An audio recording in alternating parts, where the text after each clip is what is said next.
தமிழ்நாடு அரசு பணியாளர் தேர்வாணைய உறுப்பினர்கள் 11 பேரின் நியமனத்தை சென்னை உயர்நீதிமன்றம் ரத்து செய்து உத்தரவிட்டிருக்கிறது. டிஎன்பிஎஸ்சி உறுப்பினர்களாக பிரதாப்குமார், சுப்பையா, முத்துராஜ், பாலுச்சாமி, மாடசாமி, ராமமூர்த்தி, கிருஷ்ணகுமார், சுப்பிரமணியன், புண்ணியமூர்த்தி, ராஜாராம், சேதுராமன் ஆகியோர் கடந்த ஜனவரி மாதம் நியமிக்கப்பட்டனர்.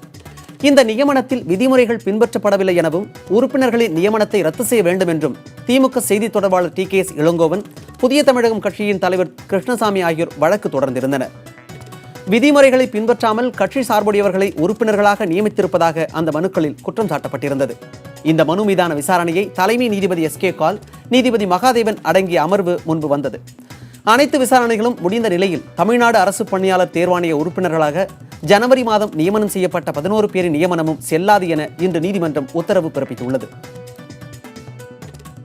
வழக்கில் பார்த்தீங்கன்னா தகுதி உள்ளவர்கள் இந்த தேர்வாணையத்துக்கு இன்வெஸ்டிகேட் பண்ணி அவங்களுடைய பேக்ரவுண்டை பற்றி ஆராய்ஞ்சி அவங்க இதுக்கெல்லாம் சூட்டபுளா அப்படின்னு அரசாங்கம் ஒரு இன்வெஸ்டிகேஷன் பண்ணியிருக்கணும்.